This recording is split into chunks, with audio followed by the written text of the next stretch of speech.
मित्रांनो, पीक विम्याच्या स्टेटसमध्ये काही महत्त्वपूर्ण बदल झालेले आहेत आणि हे बदल नेमके कसे झाले आहेत आणि त्याचा नेमका अर्थ काय आहे. मित्रांनो, या बदलामुळं शेतकऱ्यांच्या मनामध्ये काही संभ्रमावस्था निर्माण झालेली आहे. काही शेतकऱ्यांना वाटतं आहे की आम्हाला आता परत पीक विमा मिळू शकतो का, किंवा आम्हाला किती पीक विमा मिळू शकतो. तर मित्रांनो, याच्या संदर्भात आजच्या व्हिडिओच्या माध्यमातून सविस्तर माहिती जाणून घेण्याचा प्रयत्न करणार आहोत. मित्रांनो नमस्कार, स्वागत आहे तुमचं आपल्या या चॅनलवरती, ज्याचं नाव आहे कृषी सल्ला JR&D योजना. मित्रांनो, तुम्ही लाईक आणि सबस्क्राईब करा. मी तुमच्यापर्यंत योग्य ती माहिती पोहोचवण्याचा नक्कीच प्रयत्न करेल. मित्रांनो, खरीप पीक विमा 2024 असेल, रब्बी पीक विमा 2023 असेल, खरीप पीक विमा 2023 असेल किंवा रब्बी पीक विमा 2024 असेल, कोणताही पीक विमा असेल 2025च्या आधीचा, त्याच्यामध्ये एक महत्त्वपूर्ण बदल आता करण्यात आलेला आहे. आणि तो बदल झाल्यामुळं बऱ्याचशा शेतकऱ्यांमध्ये एक संभ्रमावस्था निर्माण झालेली आहे की नेमका आता हा बदल कसा झालेला आहे. याच्यामध्ये वेगवेगळं दाखवत आहे आणि प्रत्यक्ष आम्हाला अद्यापपर्यंत पीक विमा जमा झालेला नाही आहे, किंवा आमचा पीक विमा जमा होऊ शकतो का, किंवा ज्या शेतकऱ्यांना आतापर्यंत पीक विमा आलेलाच नाही आहे अशा शेतकऱ्यांना पीक विमा मिळू शकतो का. शेतकरी मित्रांनो, आपण आपला पीक विमा मंजूर आहे की नाही हे बघण्यासाठी PMFBYच्या पोर्टलला किंवा व्हॉट्सअपचा जो टोल फ्री नंबर आहे त्यावरती जाऊन आपण क्लेम स्टेटसमध्ये जाऊन आपण चेक करत होतो. मित्रांनो, आता जर का त्या पद्धतीनं चेक केलं तर या पद्धतीचा तुम्हाला तिथं बदल झालेला दिसेल, ज्याच्यामध्ये मग तुम्हाला एरिया पर्सेंटेज आणि लॉस पर्सेंटेज या पद्धतीचे 2 कॉलम तुम्हाला तिथे वाढलेले दिसतील. मग त्याच्यामध्ये काही जणांचं 50% नुकसान दाखवलेलं आहे, काही जणांचं 70% नुकसान दाखवलेलं आहे, काही जणांचं 80% नुकसान दाखवलेलं आहे. तर एरिया पर्सेंटेजमध्ये तुम्हाला वेगळं आणि लॉस पर्सेंटेजमध्ये तुम्हाला आकडे वेगळे दिसत आहेत. मग कोणाचं 50% असेल, कोणाचं 60% असेल, कोणाचं 70% असेल, कोणाचं 45% असेल, वगैरे वगैरे. मित्रांनो, जे बदल झाले आहेत हे नेमके कसे काय झालेले आहेत. मित्रांनो, जेव्हा आपण पीक विमा भरलेला होता तेव्हा आपण एक अनुमानित आपलं लॉस पर्सेंटेज हे तिथं टाकलेलं होतं आणि ते जे टाकलेलं आपण पर्सेंटेज आहे ते तुमचं लॉस पर्सेंटेजमध्ये आलेलं आहे. म्हणजे किती तुमचं नुकसान झालेलं आहे, तुम्ही किती. आता काही शेतकऱ्यांनी 70% नुकसान दाखवले असेल तर त्यांचं तिथं 70% आलेलं असेल. काही शेतकऱ्यांनी 40% नुकसान दाखवलं असेल तर 40% तुमचं तिथं आलेलं असेल.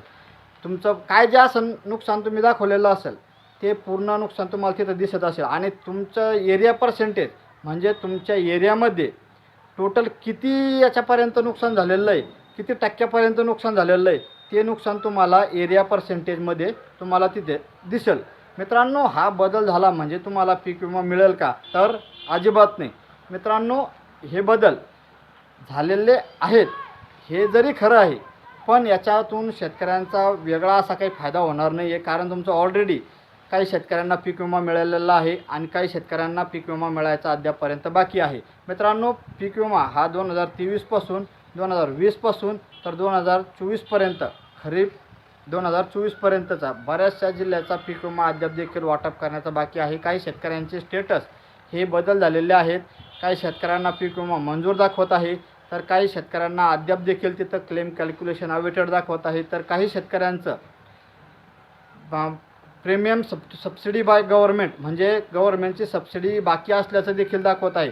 ज्या शेतकऱ्यांना गव्हर्नमेंटची सबसिडी बाकी आहे त्या शेतकऱ्यांची गव्हर्नमेंटनं जेव्हा पीक विमा कंपनीला पैसे दिले तेव्हा ते तुमचे पैसे जमा होणार आहेत. ज्या शेतकऱ्यांचे क्लेम कॅल्क्युलेशन अवेटेड दाखवत आहे त्यांनी वाट बघा.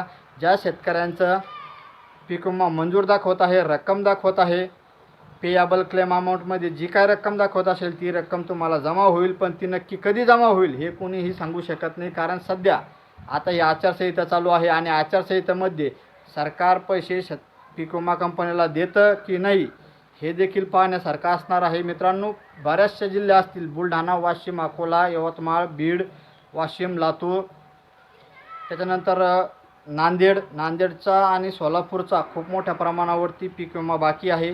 त्या शेतकऱ्यांना अतिरिक्त नुकसान झालेलं आहे. 110%पेक्षा जास्त नुकसान त्या शेतकऱ्याचं दाखवलं असल्यामुळं पीक विमा कंपनीला सरकारकडून पैसे घ्यावं लागणार आहे. आणि घेतल्याच्या नंतर तो 110% म्हणजे त्या शेतकऱ्यांना थोडक्यात सांगायचं म्हणजे खूप मोठ्या प्रमाणावरती पीक विमा हा दिला जाणार आहे. पण त्या शेतकऱ्यांवरती एक मोठा अन्याय हा सरकारच्या माध्यमातून असेल, पीक विमा कंपनीच्या माध्यमातून असेल, हा होत आहे.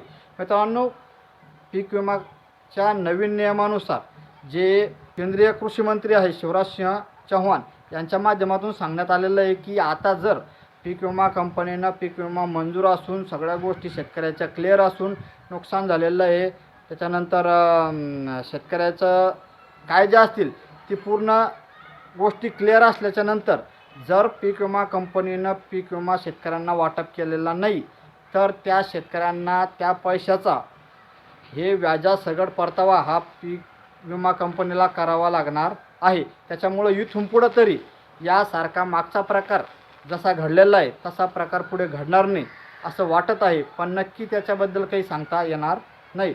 मित्रांनो, हे जे बदल झालेले आहेत याच्याबद्दल विशेष म्हणजे काही गोष्टी नाही आहेत. ज्या शेतकऱ्यांचा पीक विमा मंजूर झालेला आहे, पेएबल क्लेम अमाऊंटमध्ये जी काय रक्कम दाखवत आहे तीच रक्कम तुम्हाला मिळणार आहे.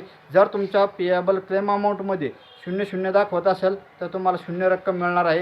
मित्रांनो, काही ठिकाणी या स्टेटसमध्ये म्हणजे एरिया पर्सेंटेज 0, मग तिथं नुकसान झालेलं नाही आहे, त्या पिकाचं असेल किंवा त्या गोष्टीचं असेल, तुमचं नुकसान झालेलं नाही असा त्याचा सरळ अर्थ आहे. मग तुमचे बाकीचे सगळे स्टेटस देखील तुम्हाला तिथं झिरोज दिसतील आणि जिथं तुम्हाला नुकसान झालेलं आहे, तुम्ही जे काय नुकसान टाकलेलं आहे ते तुमचं लॉस पर्सेंटेज याच्यामध्ये दिसेल आणि जे काय तुमच्या एरियामध्ये एकूण नुकसान झालेलं आहे ते तुम्हाला लॉस एरिया पर्सेंटेज याच्यामध्ये तुम्हाला ते दिसेल. तर चला मित्रांनो, यापासून शेतकऱ्यांना काही फायदा होईल असं काही नाही आहे. त्याच्यामुळं संभ्रम